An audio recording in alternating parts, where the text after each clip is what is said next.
Hello, you're listening to the Eric McKenna Project.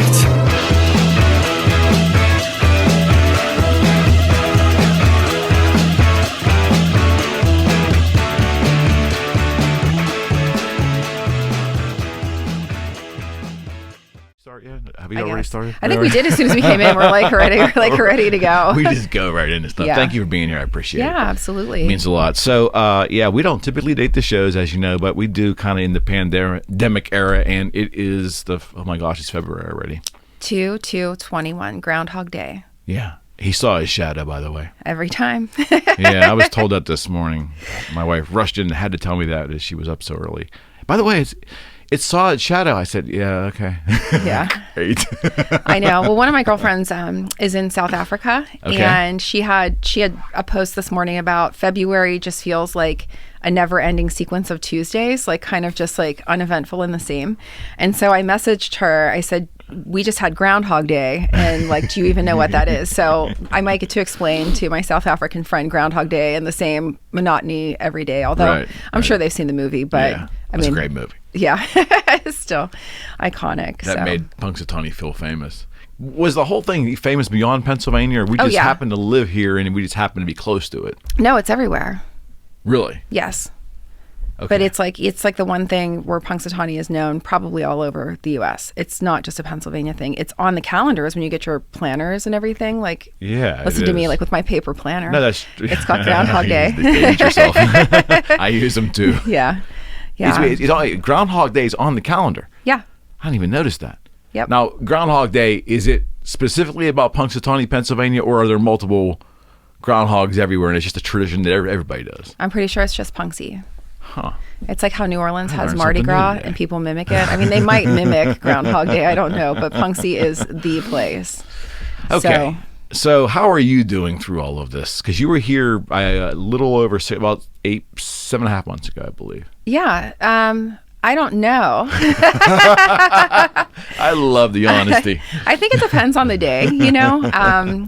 So it truly depends on the day. I think at the beginning of it, I was really, business, just having having all this stuff come down, everybody being really terrified, not knowing what was going on, being afraid that our hospitals were going to be overrun, just not knowing how to be. And then I hate people telling me what to do. Like, one of the biggest things that I've struggled with, is, my mom's favorite punishment when I was a kid was grounding.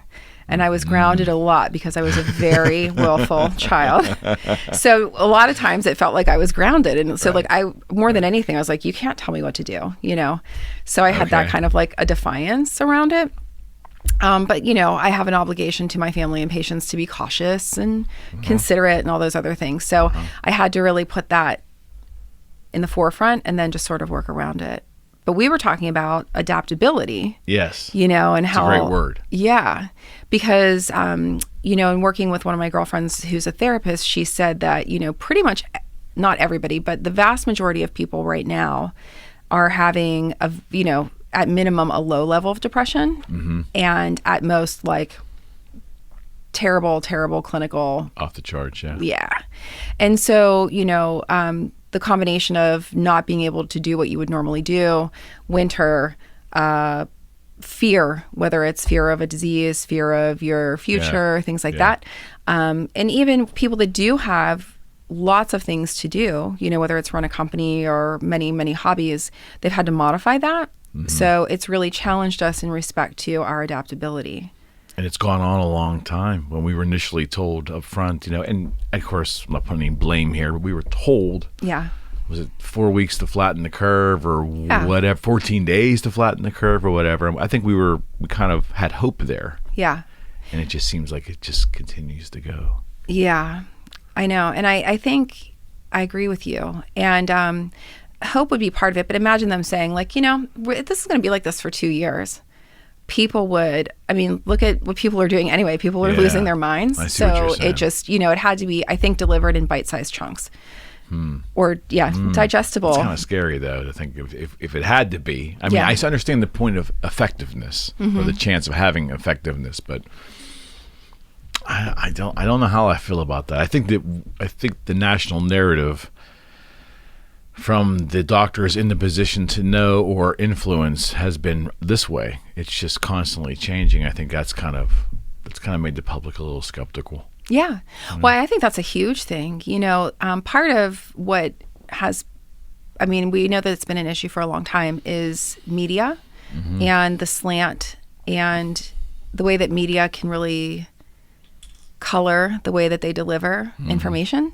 So, I think the last time, people will talk about having information without much of a slant, although it was probably there then as well, was like in the 70s and 80s. Oh my goodness, yes. And then, the more reach people have now. So now it's not just reach on the television at 6 p.m.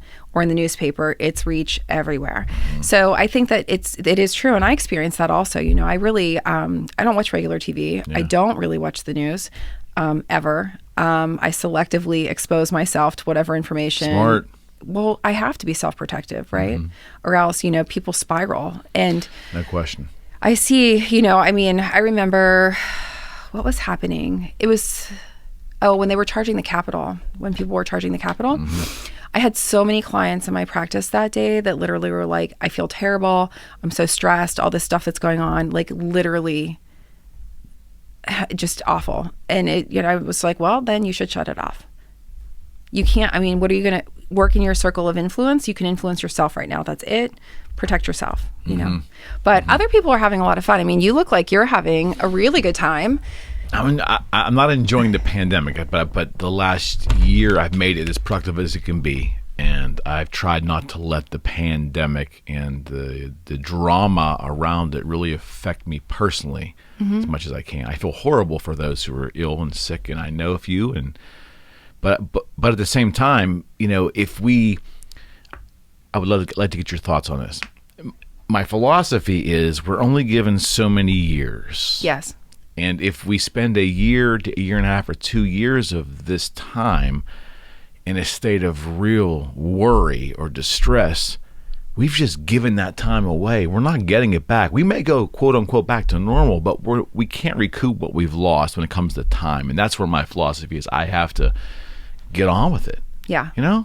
Yeah. And I think that's so healthy. One of the things that's been good for me to see while all of this is going on are the people that are really like making the best of it, doing their things, helping people, having fun, being creative, finding different ways to do stuff, whatever it is, and just having at it. Because for me, being somebody who's in the middle, right? Right. I'm like, I have my miserable day, and then I'm like, oh, I'm so happy. Well, we're all that I've way, napped more than ever. Yay. But that's not a bad thing. No. Oh, yeah. I've definitely, one of my resolutions, I think it was like 2017, was to sleep appropriately. And I did not do it until 2020, but it's good. Well, there's that, right? Yeah, there's that. But no, it's really great, and I absolutely enjoy people that are really doing and like, me too, just grabbing the bull by the horns and doing what they can with it, Adaptability. And that extends on all facets of life. Yeah. And I found part of the adaptability I needed to find was the way I communicated with people, because with a lot of my circle, there are the post or the pre-pandemic people I knew and the post-pandemic people that I knew. And there's two different people there. Right? Like, how'd that happen? Or two different sets of people. Yes. Better put. Yeah. That's one of the things I think is really challenging and hard for people. And what I've observed both personally and in my group of, clients and friends and things like that, is that because everybody has approached this differently, you can have very vastly different ways of dealing with this in very close groups of people. So for example, in my family, I was sort of like neutral about it, right? Okay. I have siblings that were very serious about quarantine, won't go out, like won't do whatever, like really super on lockdown. And they did that as their piece of public service, you know what I mean, to altruistic the world. Value of that. Yes. Right? Okay. Keeping people safe, things like that. My dad has not left. We haven't seen him since October because he's terrified. Okay. but one of my siblings, and my parents wanted to come for Thanksgiving, and they were completely fine to do that. Got pre-tested, got on the plane, did whatever. We had a great time. You know what I mean? So it's just very different. And, you have families where they did their Christmas by doing, like, I'm going to leave your presents on the porch. You're going to leave the presents on our porch. You have others where they selected, like, their pot of people to deal with, So for me, a lot of what I had to really struggle with and then get over is, especially in the beginning, I felt very rejected at a personal level by people that I would have normally been close with who, like, didn't want to see me and didn't want to do anything. And I'm like, what do you mean? Like, let's go outside. I'll stay away. Like, it was just the whole thing.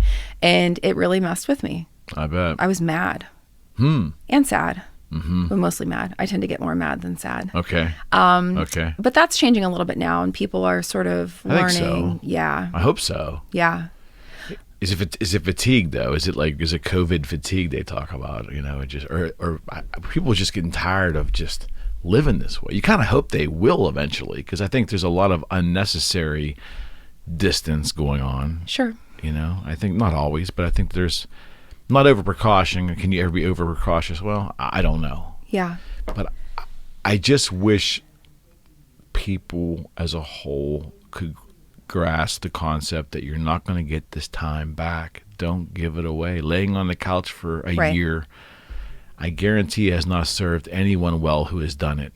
Yeah, I know. And it's funny, like, I've done all kinds of weird projects during this time to keep busy, because I'm literally like, I can only watch I've watched so much Netflix, like shameful amounts. I never used to watch TV, and I've literally watched shameful amounts of TV. Well, you're not alone, I'm sure. And then if I have like time, I'm like, well, I'll have some cocktails, TV. And then I'm like, Day's gone. Yeah. Yeah. It was funny. My stepdaughter bought me this 6-minute diary, which I started doing in November, which is sort of like a way to organize your day and show gratitude and stuff like that. But one of the first questions that they ask you is like, where will you be in 5 years if you continue doing what you're doing? And I was like, fat, alcoholic, and like, I don't even know what, more angry. I was something like, and I was like, okay, so you need to find something to do. So I've actually volunteered. I've worked weddings with one of my girlfriends that does works for a restaurant that does weddings, and it was fun to be around people that were having happiness and take care of them and do whatever. You're just saying you did just to change your brain, just to do something different. I wanted them to be successful. The restaurants had less staff. Absolutely. I don't need the money. Right. I definitely like being busy. So I was like, cool, I'll do that. We talked about, I'm working on a project house now. Yeah. I joined the Sewickley Women's Adventure Club. Do you know about those guys? No, what is that? Oh, it's awesome. So Lindsay Gibbons is a woman who started the club. Okay. And she used to live in Alaska. And in Alaska, there aren't that many women, and a lot of the year is like really gross weather. But they're a group of women who figured out like how to really embrace being outdoors, doing different activities and things like that. And they do some family activities, but most of the activities are just all women, different ages, and building confidence, just being outside. So they hike, they snowshoe, they cross country ski. Which is the safest activities, obviously, for the pandemic. Outside. Yeah. I went on a hike with them a couple Fridays ago. We went to Riverview Park, and one of the women just got her master's in astrophysics. And we would hike for a mile, and then she would give us a 10-minute like lesson on some part of the universe. Oh, yeah. Yeah. I mean, it was wild. That'd so, you have to find it. I think so. I think I was at first dismayed that Lowe's and Home Depot and the Busy Beaver type stores were permitted to stay open. Because I'm thinking to myself, well, that's real selective. I understand food, but why the home improvement? But as we've gone through this, I think it was kind of like the right thing to do, because it enabled people to at least do something, be busy, and hopefully improve their net worth, work on their home. Yeah. I mean, a lot of jokes came out of that, a lot of funny memes, but the reality is, if you close those down, right, right, would have been horrible. I mean, yeah, the only downside is the price of building products, is elevated, like out of the roof, and there's scarcity. However, I do think that people have gotten really home proud, and they're investing in their living space. I think so too. Which is awesome. I mean, think so too. Because for me, my home, I don't know how you are, but my home is literally my sanctuary. And it is the safest, coziest place to be. It needs to be. Yeah. Yeah. Yeah. So I think that that's a really cool thing. But yeah. And I don't know, the whole thing's just been interesting. So I'm curious to see now as people get vaccinated and, they're talking about they're rolling this out and whatever. And, people complain about the rollout, but when you think about how massive this has been, I think that everybody's doing a really good job. So like cheers to everybody who's doing this rollout thing. And see, I got that because I, like yourself, do not ingest a lot of media. Yeah. I'm real selective. And it's just another point of contention to complain about. They're feeding the public another potential complaining issue. Yeah. Right? Yeah.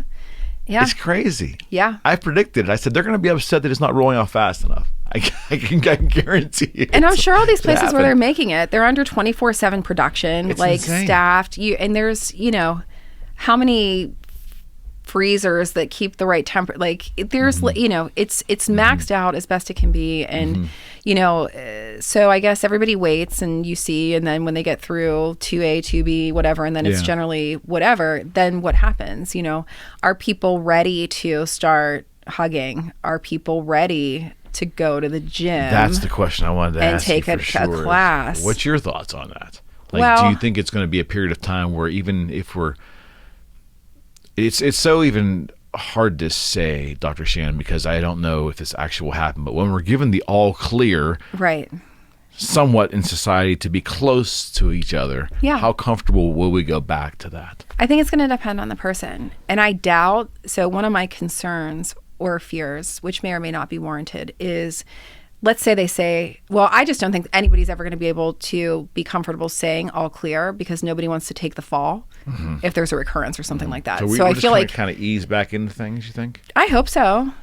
I mean, I'll hug you now if you want. Yeah, that's good. I'll go with that. So, but it's like, it's a weird thing. I had somebody fall on the floor at work.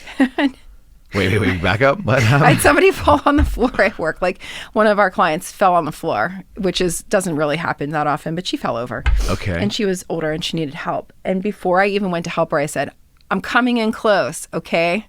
Like, mask on, like the whole thing. Like, the whole mindset's changed now. Huh? Yeah, just for basic courtesy, So I don't know, but I hope so. And I hope that the people that are ready and are comfortable, the ones that want their kids to be able to play sports, and the ones that want to go to the gym, or the ones that just want to go to lunch and socialize, or the senior centers, or a concert, or an event. Right? I mean, like, it's just crazy that we can't gather en masse, like all the sporting events. Yeah. It's just I mean, playing is one thing, but even going to the darn games. Yeah.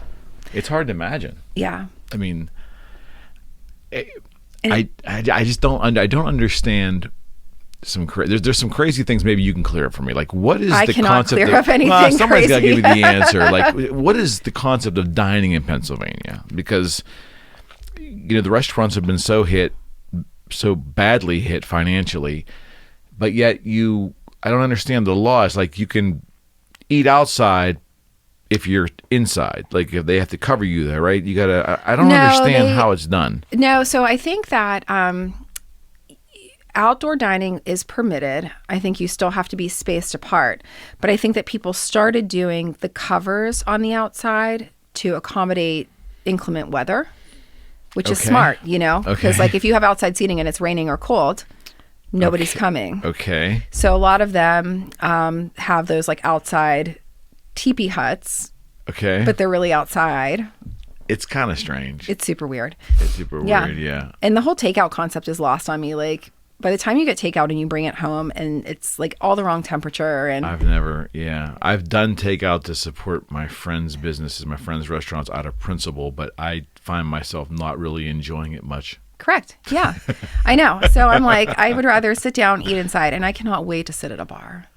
Yeah, I used to, like, I'm one of those people that loves to even eat at the bar. Yeah, I like that activity and that action. Yeah, so me too. And that's the thing that's missing. I was at Applebee's yesterday, and I was there, and it used to be a regular spot for me, and I'm there, and everybody's social distance, and I'm eating, and just masks, and that's all weird still, but I look beyond that, and I said, there's still something not right. What is it? What is it? I can't picture it. And it comes back every time. It's the fact that the bar itself is empty. Right. that busyness, that is called part of the atmosphere of most establishments, right? Yeah. That's gone. Yeah. That's crazy. Absolutely.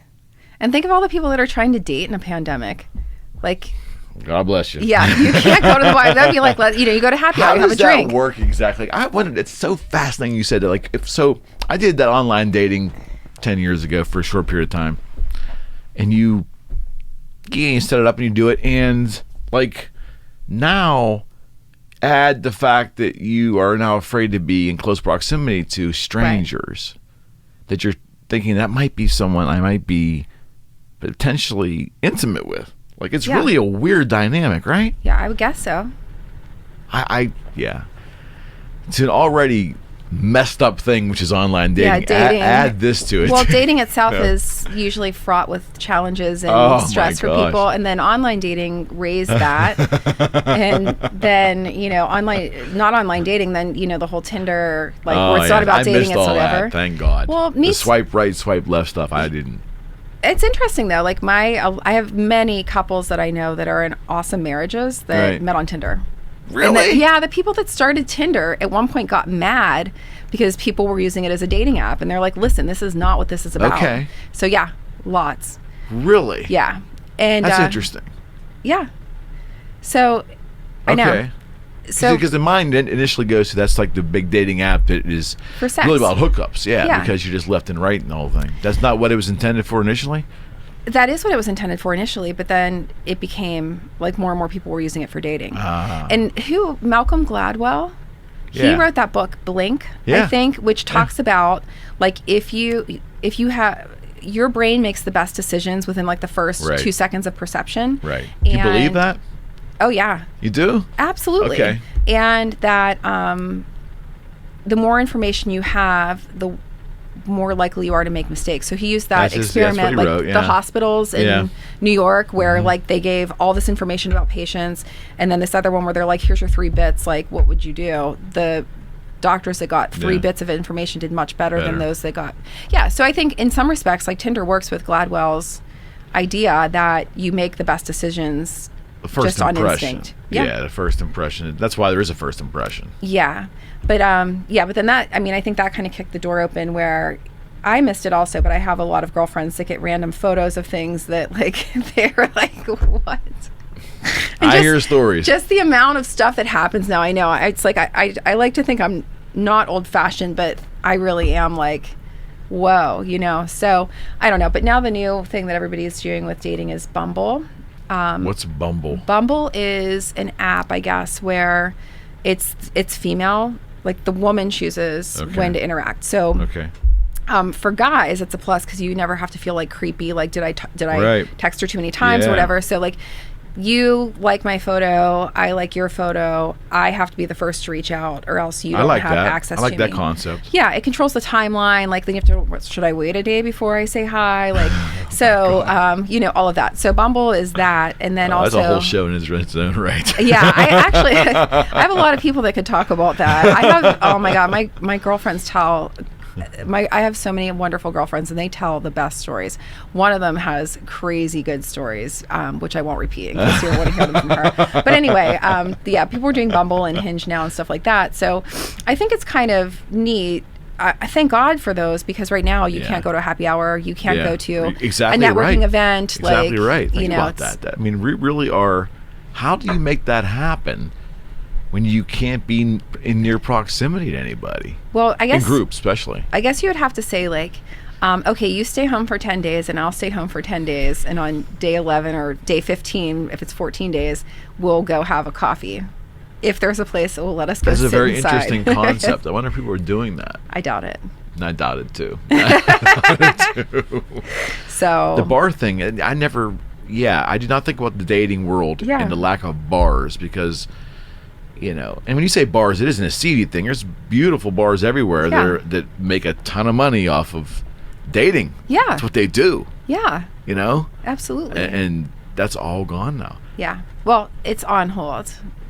Yeah, it's on. Everything's Let's pretend. on hold. Yeah, everything's in on this hold. state. I mean, are there any states that have opened up in a way? Do you think the actual bars are open? I think so. I think there's a lot of states that are much more open. Like Florida, than us. places like that. West Virginia, I think, is the closest one. You can sit at a bar in West Virginia? I think so.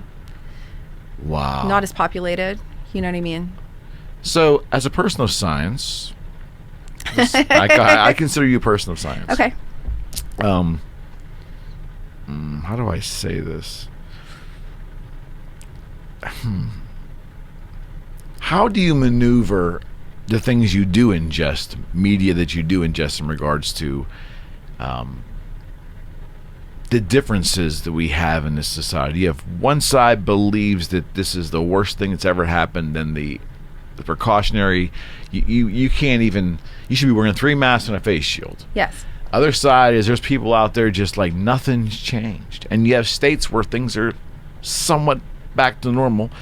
And states like California and New York that they want to check you when you cross the state line. I mean, how do you rectify that? Not even so much where you fall. How did we get that far? Why can't we believe science? Like, why do we have this aversion? A portion of the society has an aversion towards science. Sure. Well, I think there's probably 2 big reasons why we distrust science. Okay. Because the space program, because we didn't go. No. Hey, lied to us. No. Yeah. Oh, yeah. That's that whole conspiracy theory. My stepson came back from college and had this whole conversation I'm about skeptical. that. Yeah. I'm not a flat earther, but I'm definitely skeptical that it didn't happen exactly the way they told us. Yeah. I'm not saying we didn't send something up there, but right. I don't believe it verbatim.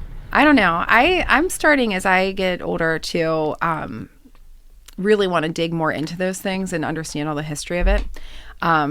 So yeah, Come back on the show. We'll do that in okay. a different format. Yeah, for sure. Awesome. Yeah. But I think that part of the problem is that science can be bought.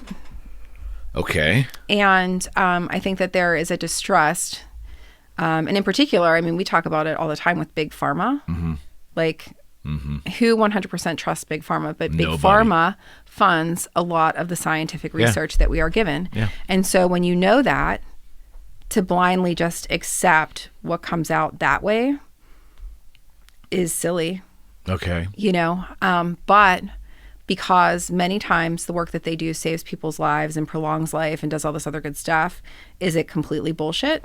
No. Mm-hmm. There's validity and utility to it. So I think it's hard for people, depending on what you've been taught, depending on... Religion, too, I'm sure. Yeah, big time. Religious beliefs. Yeah, you know, religious beliefs play into it. Political beliefs play into it. Why? I don't know. We choose that. I mean, like that was probably an adult decision that we made. As religion probably sometimes comes to you when you're young, and you're instilled with religion when you're young. It's harder to break that philosophy as it is a political philosophy. You probably choose as a functioning adult, right? You choose the side you're going to be on, right? Maybe, if you discern. Although I don't necessarily know that a lot of people care to discern or have the capability to really understand that. So, I mean, it takes a lot of work to, I mean, if you want to do it intelligently, you really have to dig in and study and really know current events and how it affects the topics that are important to you and things like that. But I think that the true science was when science became very commercial.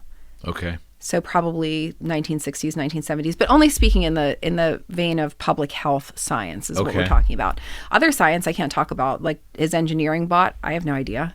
Yeah. You know, but even looking at stuff like the whole debate around climate change, science says this, other science says that, your politics say this, my politics say that. Public's confused. Yeah.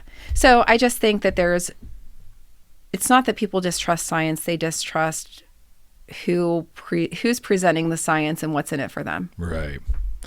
I think about when Dr. Joseph Salk came out with the polio vaccine. Yes. And not that I was around then, but don't age yourself. You just had a birthday. I know. 29th, you said. Then.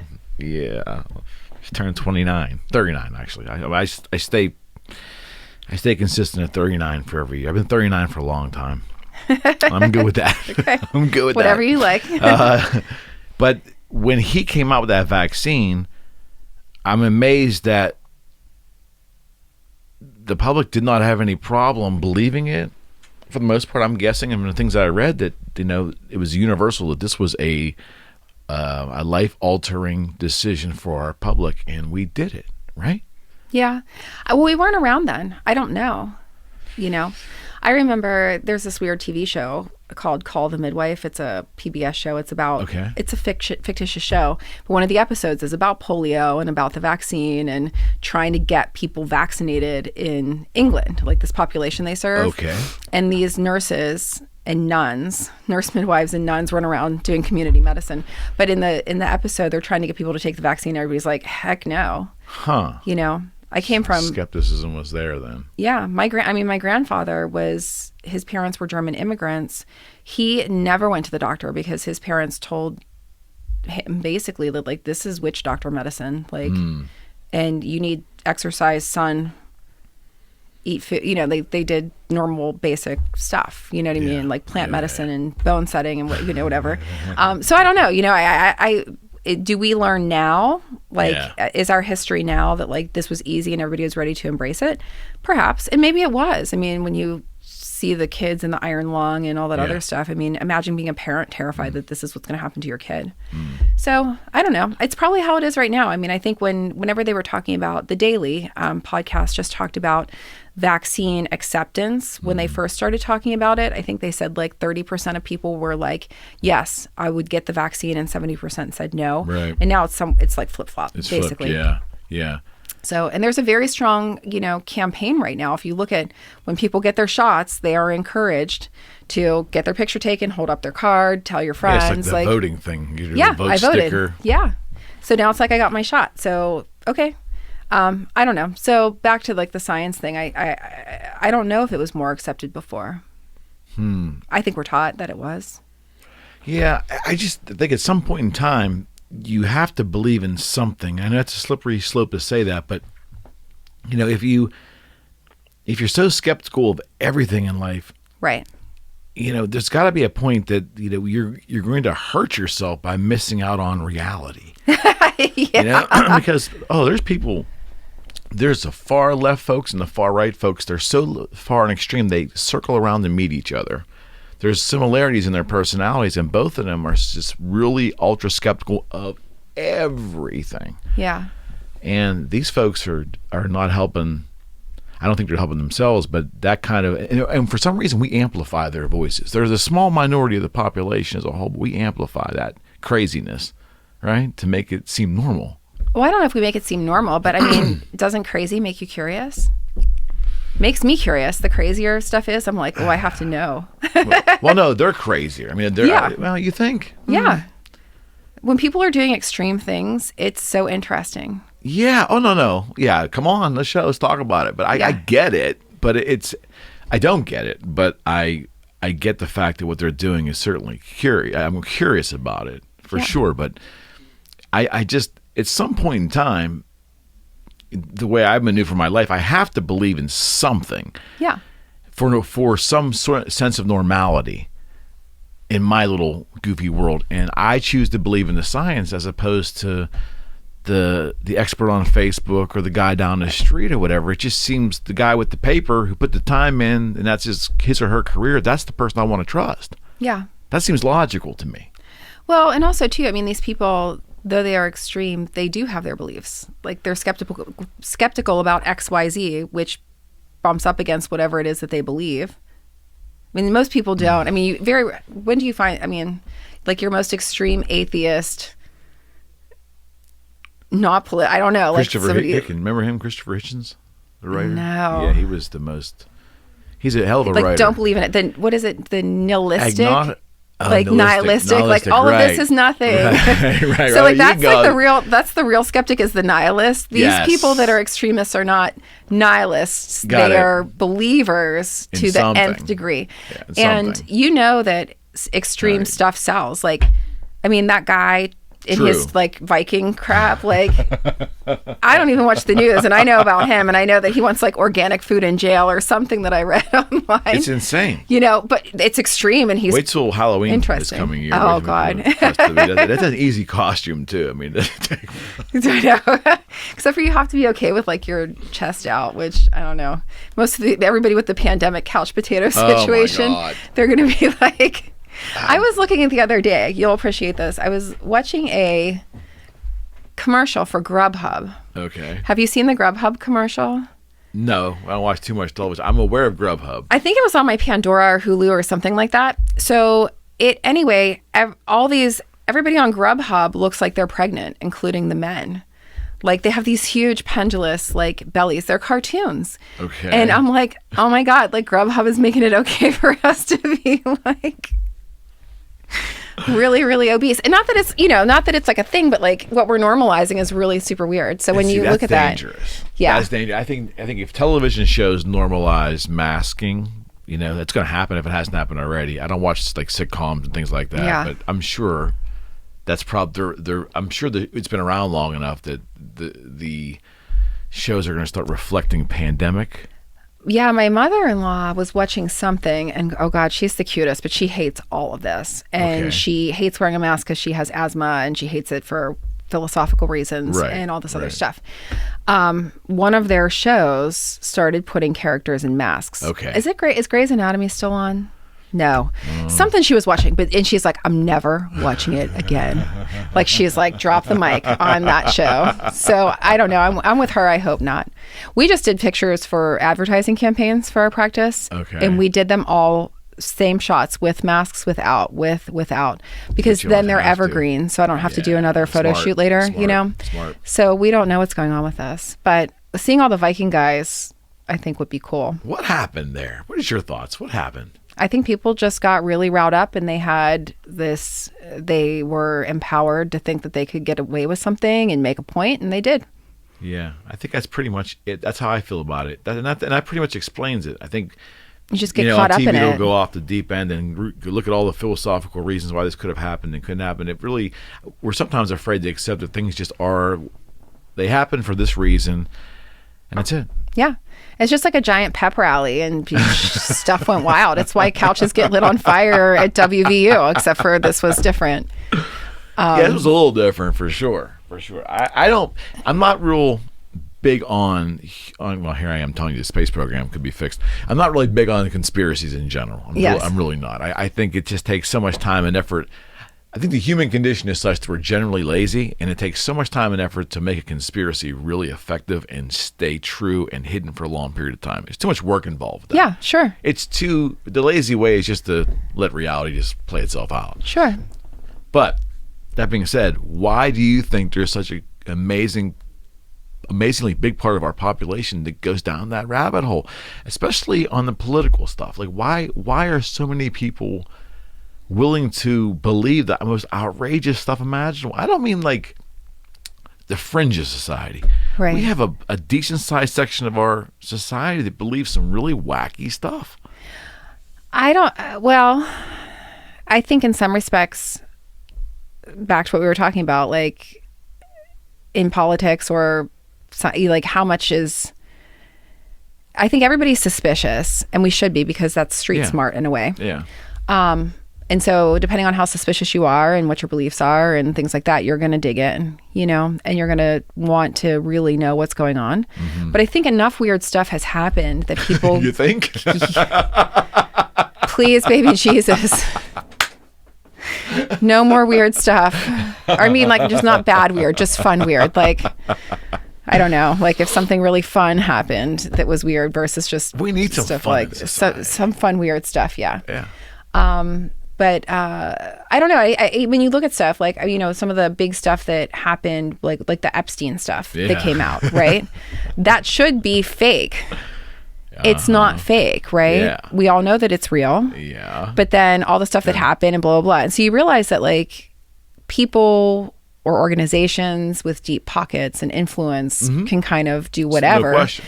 So I think in that respect, it makes us feel powerless in a way. You know, like, what do we know? Are we powerless? Good point. Like, what can we do? All this is happening. Spectators at that point. Or pawns.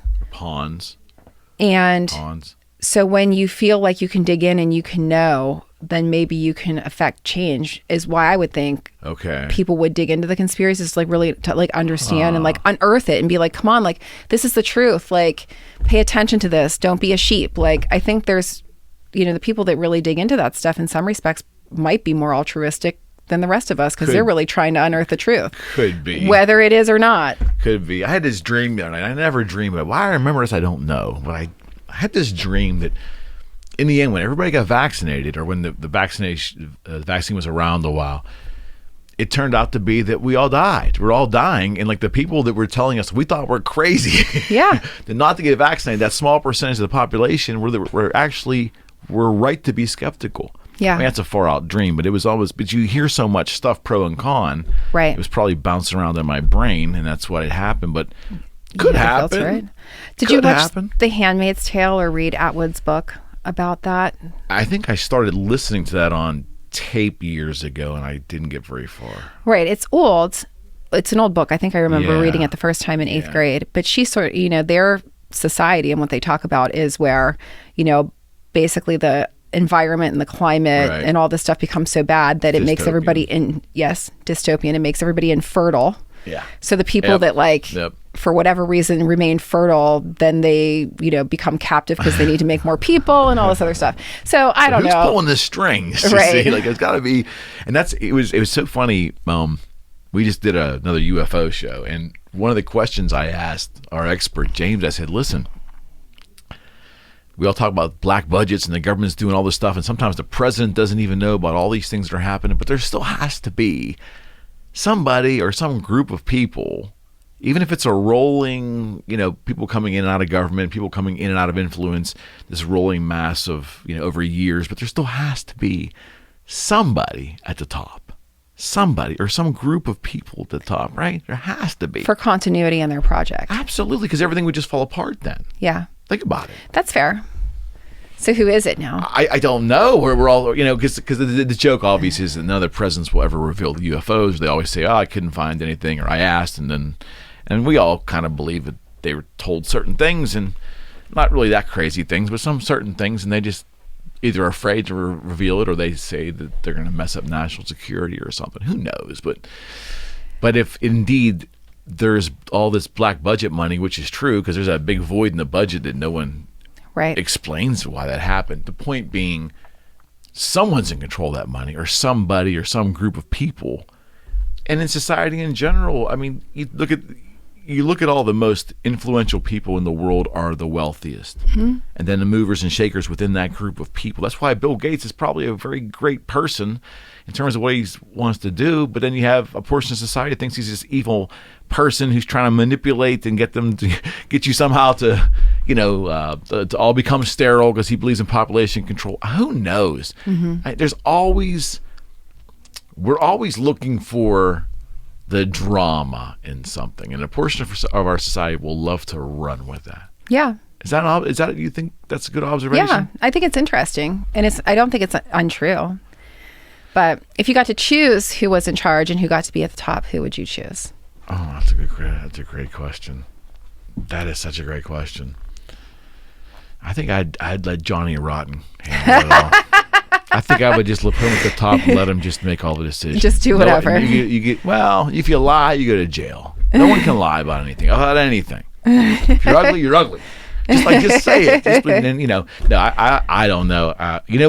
One of the most popular people in the world is The Rock.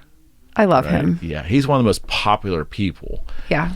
So The Rock in charge. It would be interesting. I don't know if he has the intestinal fortitude to want that position. I don't know, but he seems to be universally loved by everybody. Yeah. I don't know. Who would you choose? I don't know. I was just thinking about that as I asked you. People were running for it, that's for sure. A drunk 4-year-old. Well, we pretty much any random drunk 4-year-old. Well, we had that. I said we basically exchanged lunacy for senility. And that was our choices this last. We have, you know, lunacy, craziness, or we have someone that really is ready for the retirement home. Yeah. You know, I hate to say it, and we just picked the lesser of the two evils in our brain, I guess. I don't know. It's a shame. It's really a shame. Well, I feel like the best leaders are the ones that surround themselves with really good people. Yeah, and that's what I'm hopeful for more than anything. Yeah. And some tact and things like that. Some tact. Some tact would be nice. Well, it comes across better internationally, you know, like I want to be taken seriously as a nation. Or to be non-offensive, yes, as a nation. Yeah, I definitely think so too. And what a strange position to be in right now. I mean, that could not be the most enviable job. When you're young, it never is. Never. Yeah, once you're a little older and you're a little more worldly, and you look around and you say that probably is not a good gig right now. It's so much bullshit. I would never want to be the president. I wouldn't even want to be on my borough council. I did that once. I bet you did. How was it? I did when I was 25. Okay. With a bunch of council people that were 50 plus. 2 terms. Never wanted any more. Yeah. I had my fill. Yeah. And I was on a local in this town. I just didn't. Nothing got done. Everybody was looking for an angle, and it really was a political game to kind of to get one step or one level above our neighbor, which is just nuts. Right. And most people, well, I would say that probably a lot of people go into politics with that intent, is just to affect positive change and protect whatever. But then you just get beaten down. Like you get beaten down. Yeah. And it's so much scrutiny. Like you can't do anything without people having a judgment about it. I would never. Yeah, that was the toughest part. Was I started, and I had a gentleman who was on council tell me, "You sure you want to do this? Because the moment you decide, and I want to support you, half the town's going to hate you immediately, whether they know you and they don't know you. Sure, but they're immediately going to think about that. Half the town's going to dislike you. That was tough. Yeah, that was very tough. Especially if you like people and you're like, I'm just trying to help you. Yeah. Well, it also was tough for me without going the 30-second story was we had a vote to change the funding of a pension plan for the street department. Oh. And we brought PNC in, who had it, and then we brought some other company in. And it was a clear no-brainer. There was no risk involved. But because they were in love with the bank, and the bank was security and all that, and I said, well, you're going to get a pittance a monthly when you retire if you stay here, or you have this amount potentially, you know. They would make the change. And that and because of, that was fine, but then the backlash, like, oh, you're trying to steal our pension, it was just so, the vitriol was so bad. Even a little level like this, I was like, there's just no way. Could you imagine? No. Could you imagine even like a congressman? No way. Heck no. No. Yeah, it's not worth it. That's not quality of life. No. They don't pay enough. No, like none of that. Like I definitely, and my filters are awful and awful. And I never say things to people to hurt them on purpose or do whatever, but I really. It's called bluntness. It can be very effective. Direct. Okay, direct. Yes. Sometimes colorful. Nicer, I guess. Yeah. Yeah. What'd you say? Colorful. Yeah. My mother describes my language like that. Yeah. Yeah. Or a body sense of humor is what our family is known for. Okay. But yeah, it's just, you really have to be so good at bullshit. Well, come on, it's a politician. I mean, like, they speak out of both sides of their mouth, not because I don't think they really want to. I think they feel like they have to. Well, they do have to, because they are serving their constituents. But you can't. That's the rub. Yeah. You can't serve them all. Yeah. By law, you're supposed to represent them all, but can you serve them all? I think that's the good ones try. Okay. It's not me. Not this lifetime. I'm just fascinated they can last that long. When you sit and think about, like, Mitch McConnell has been in there how many years, or even Joe Biden was a senator for I mean, you almost want to, you don't want to attack them, you want to commend them. Like, how the hell did you make that happen? Like, they're built crazy. For it. I guess their Enneagram or their DNA they are built for it. You mean obviously they have to have a rough exterior, thick skin, character, command of the language, learn the game, understanding of the law. Yeah, the game. Yeah. Strategy. Strategy. They're all attorneys too. Did you ever notice that? Yeah. Yeah. I like attorneys though. I think. I had a problem with them. I love the law and the study of the law. Yeah, but it's interesting that most of them are attorneys, and see that I think is difficult for the average citizen to get past at times. You know, I'm not saying it's the reason why attorneys have bad reputations, but I think it's might be part of it. Well, well, people like to see people that look like them and most people aren't, right? And so none of our politicians really look like us, right? And so I feel like when people do see commonality or people resemble them, then a lot of times those are the politicians that really have like that strong fan following because they have that commonality with they're a man or woman of the people. Huh. Okay. And I think that anybody can affect that depending, regardless of profession, depending. But I do think that, most politicians I think do come from a background of law, and they have to understand that because it's really what that's the channels you're working through. It's fascinating that we'll trust people. You want to believe that the citizens would. Endear themselves, or politicians would endear themselves to the public more if they are like the public, but we end up falling in love with people that are not like us, and we idolize them. Like, it's funny. We almost create a rock star mentality for our politicians now, and maybe media's done that in the last 30 years, but Trump had nothing in common with the average guy, and Biden's not a poor man, so we end up, I don't know. I see your point, but then again, we don't vote that way. No, right. And maybe it's because we think because they have X amount of education or X amount of wealth or X amount of supporters that they are, in some respects, like going to be better qualified than somebody that doesn't have those things. You know what I mean? It's like a perception thing. Who knows? That's kind of a really... Yeah, I get it. When Clinton had his issue back in '98, I remember just listening to people's responses were interesting. Like, why were you disappointed this happened? And you mean his like Jennifer or Monica Lewinsky? Which one was it? Right, the one that really caused the Monica Lewinsky. Yeah, when that happened, then it was a shock to the system, and the Drudge Report was created at that time. It was a really interesting time for media because social media hadn't. That was years before that. The internet was young. Right. Mm-hmm. But it was interesting. Like, I would ask people, why does this bother you so much? And you would hear things. Well, I have daughters that are 7 years old, and I didn't want to have this conversation with them until they were in their preteens. It pushed the narrative of having to. But one of the things that was said repeatedly to people around me was that I expected so much more out of him, and I said, well, okay, so you realize he's human, right? But the answer I got was fascinating, and it always stuck in my brain. People were saying, well, I want the president to be a better character than me. I want the president to be a little better than me. I want the president to be a little better of a person than I am. Yeah. And that's pretty true. That's pretty unvarnished and pretty truthful statement. It always stuck with me. Are we looking for these folks to be better than we are? And when we find out that a lot of them are lousy people, then we destroy them. Yeah. Well, and I mean, think about it. When we're kids, we have our superheroes. We have the Avengers and all that other stuff. Like, are they our adult Avengers? I think The Rock is.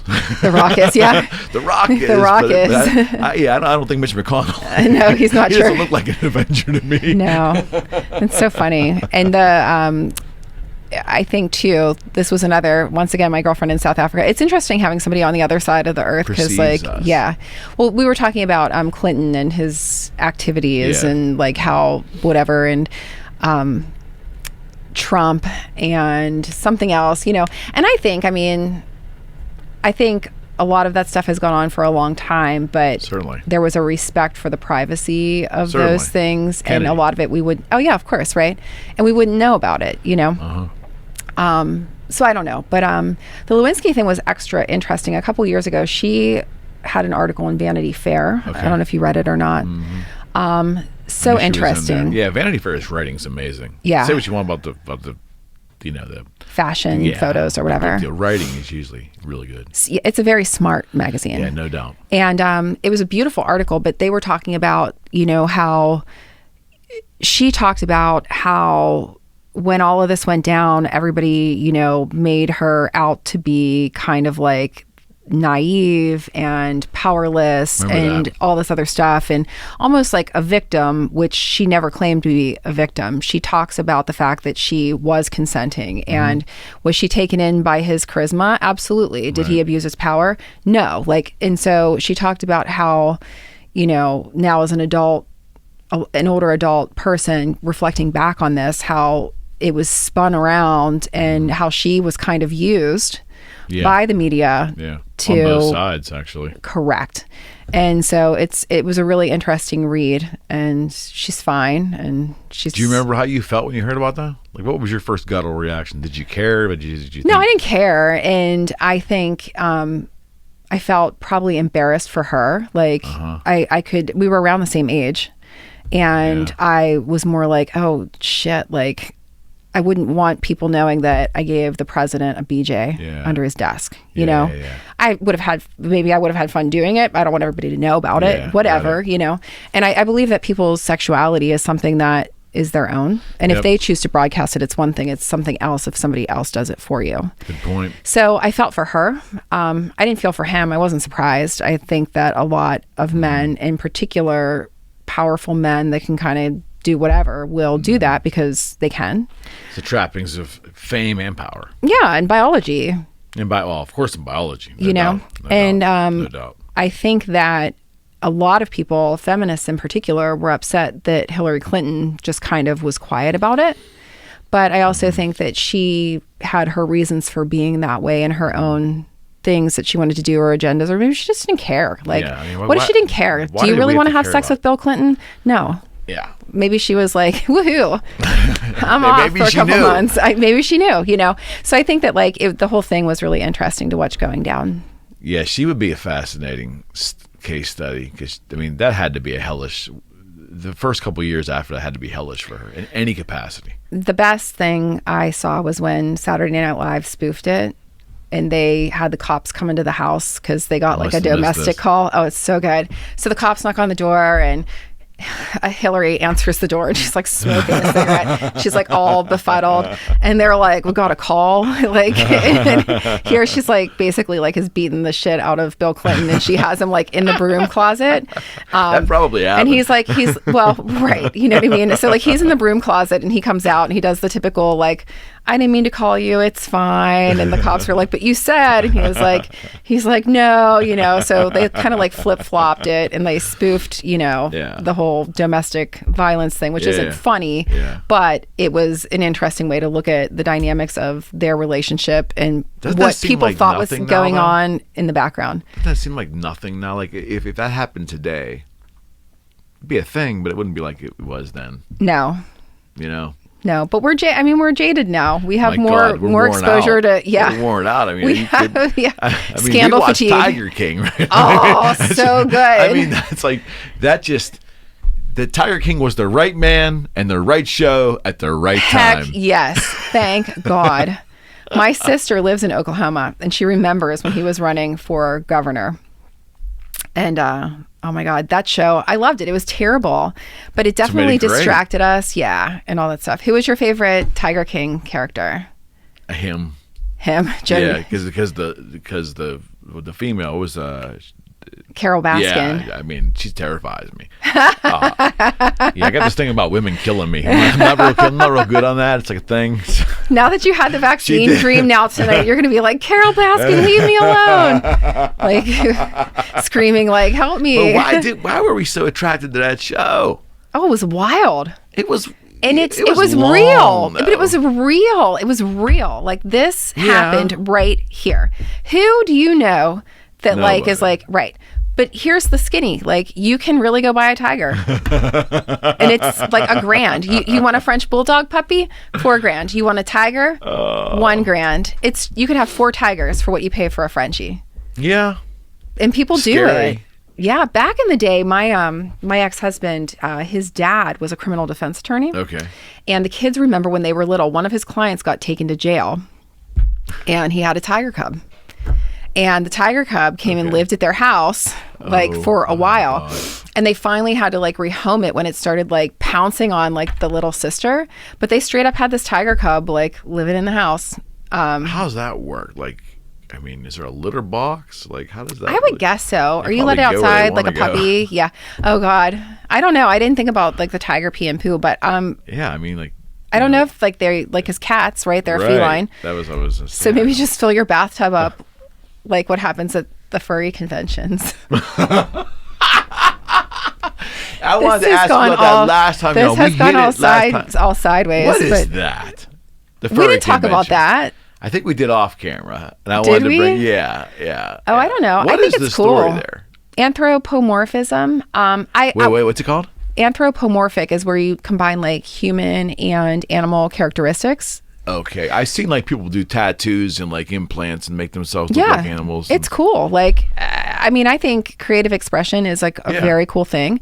I think if you find, well, it's because we don't know what it's about. I'd much rather have somebody dress like a big bunny with like, I don't even know, do whatever you want. Like I'd much rather have somebody do that than like do something heinous and I get it. Violent. Yeah, like they just freaked me out. I remember I was in sales in downtown Pittsburgh in the late 90s. Yeah.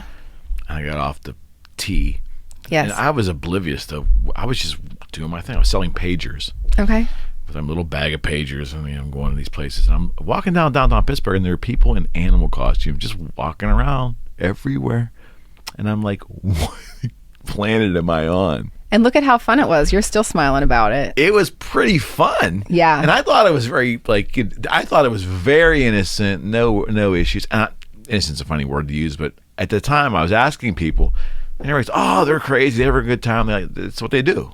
I'm like, okay. It wasn't until years later, a guy working for me goes, you do realize what's going on there. I'm like, what are you talking about? And he goes, well, people like to dress up. People dress up. He goes, dude, that's like one big rage and orgy. And I'm like, what are you talking about? He goes, that's all they do, man. They drink, they dress up, and they have sex. That's what they do. It's like a group thing. I'm like, no. He goes, dude. So I'm not saying that's true or not, but it's been a bit in the back of my mind the entire time this guy told me. Yeah, but that's a misinterpretation, I guess. Like if you read about it, because of course, being curious, I read about all kinds of stuff. Yeah. There's all different ways that people participate in that. Okay. So some people, it is where they truly innately like embody this as their real self. Okay. So that's probably the most extreme, where it's like they want their whole life and they live in that way and they adopt that as their true self. And that's the one extreme way. There's the other part of it where it's like somebody might think like the costumes are super cute and like they want to do it for play and like it's just fun to do cosplay, something similar. Yeah, right? Cosplay, right. And then you have like where there's some people that just like to be surrounded by stuffed animals or the beings that are dressed like stuffed animals, but it's not sexual. They find comfort in that. Okay. And then you have some people where there's a sexual aspect to it, although it's not what you would think. It wouldn't be the majority of people. I didn't think it would. No. Yeah, but I think the perception of anything is like that it's a big orgy. Yeah, like one of my really good girlfriends, she's awesome, and she goes on groove cruises, which are basically cruises with 24-hour DJ like dance parties going on. Okay. And these, oh my God, these people, they make amazing costumes and they have different theme nights and they'll pack like trunks of costumes and like just dance and like party and whatever. And I literally said to her the one time, I was like, is this a sex thing? Like, and she's like, no. She's like, some people do because it's like a cruise. You have drinks, you hook up, whatever. But like, that's not what it's about. It's literally just people that are like really creative, want to be in a space where like their art can be appreciated. They love music and dancing, and it's like just on. It's a break. So I think that, you know, when we talk about that, you know, there's the whole gamut. And if somebody's really curious about it, all they have to do is read, you know. Yeah. Well, we're lazy. What do we read? But one of my friend's moms used to do housekeeping in one of the hotel, and every once in a while you'd find like a bathtub full of like litter because you were just, you know, playing. Come on. Yes. Are you serious? I'm not kidding. Not kidding. Not. So there's that. But one of my favorite furry experiences, we were coming from, my sister and I had gone to a party at a bar in the South Side where it would rain. Okay. Inside, it's called the Rain Party or Full Moon Party. So we were there and we're like rocking out, and this was pre-Uber, and I had a friend who drove a cab. It would be like my driver and come and get me when I needed him to do that. All right. So I had texted him, and I went to go get in his car, and here there were like 2 guys in the car already, and they were in from out of town. They were here they were from Boston. They were here for the Red Sox game. Okay. And he's like, I'll come back and get you. And I'm like, no, I'm going to go with you like now. Like I didn't want to have to wait. And so I get in the car. These guys are in the back. Actually, I was by myself, and these guys are in the back, and they were going downtown to stay at their hotel. So I guess what had happened, like they had come into Pittsburgh, checked into the Omni, went to this crazy raining inside party. Then they're getting driven downtown, and it's furry time, and like everybody is everywhere. And I was like laughing, and they're like, "Is it always like this?" I'm like, "Kind of." Like, I mean, because I wanted them to go back to Boston and be like, "Pittsburgh is lit." Yeah, like exactly, you have to get there. Exactly right. Because our city is so great. Like I'm a diehard Pittsburgher. I love it. Last time. Love it. Love it. Love it. Yeah. And is it a travel thing with you that when you travel, you get this, you make a judgment based upon other places you've been, and then you come back compared to Pittsburgh? Yeah. No, I just think Pittsburgh's in my blood.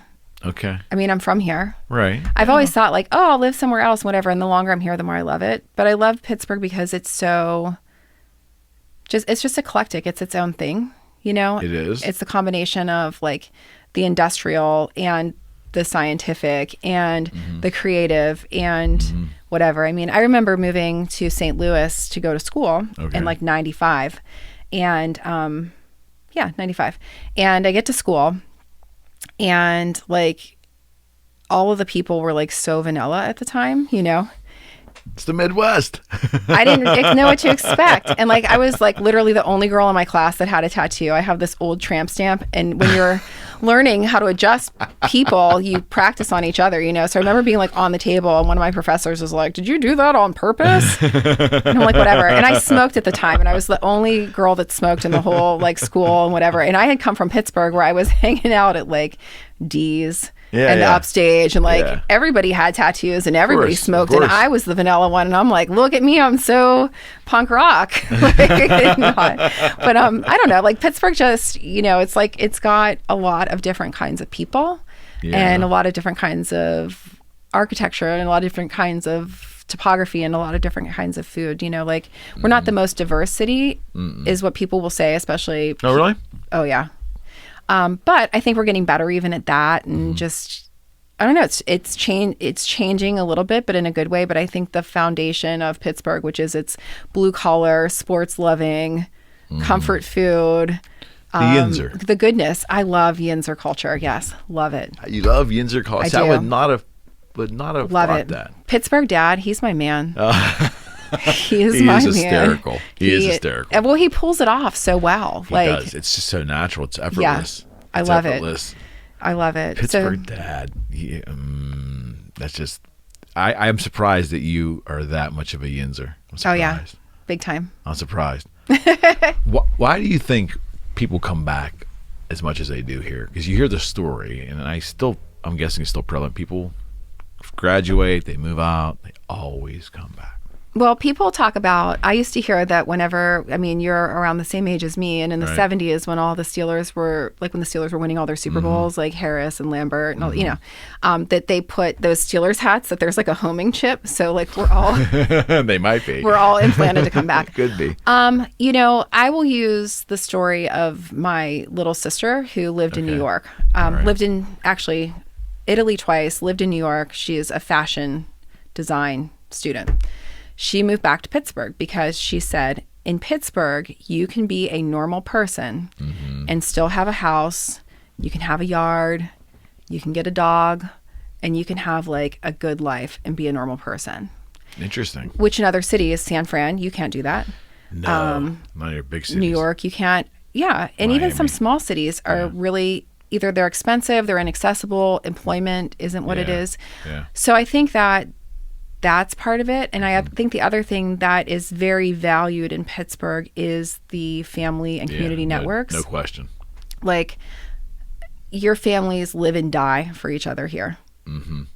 And that was a big thing for me. I mean, I came back to Pittsburgh by default, but every day I'm so thankful that I'm here. And all my whole family is here, minus my mom, who lives in Phoenix now, and my one little sister who lives in Oklahoma. But we're trying to import her. I'm like, you don't need to be there. Like, trying to import her. Her husband's family is there, but it's just a mom and dad and grandma. And like, she has like 70,000 of us here. Yeah. I'm like, what does she like about Oklahoma? Nothing. She loves her husband. She hates Oklahoma. Fair enough. So they just had a baby. Nothing. Yeah, literally. Really good Mexican food. Some steel plants. A lot of the same. Yeah. It's a lot of the same to me. Yeah. Nebraska, same way. Oh, everybody says Nebraska's the worst. I've never been, but it's just, the flat. Drive through it. From one side to the other. Drive horizontally straight through that state. I mean, talk about and try to stay on the road. You're just hypnotized. It's just Kansas is like that too, isn't Kansas is absolutely like probably flatter. Okay. Kansas is probably flatter. Kansas is so flat it's inverted. It's like pretty much. Have you seen it all? Do you watch Rogan? No. Catch any of his? Okay, so Rogan's he's that comedian. He's got the big podcast. It kind of was the inspiration of us doing this. But he moved from L.A. He's a comic, so he's done the L.A. circuit, and he's from Boston originally, but he's been living in L.A. for the past 10, 15 years, and then he started his podcast that blew up, and through the last couple of years, but especially during the pandemic, he's watched L.A. turn into just like a zombie town, just nutty stuff. He moved to Austin. Okay. He chose Austin, Texas for a lot of reasons, freedom.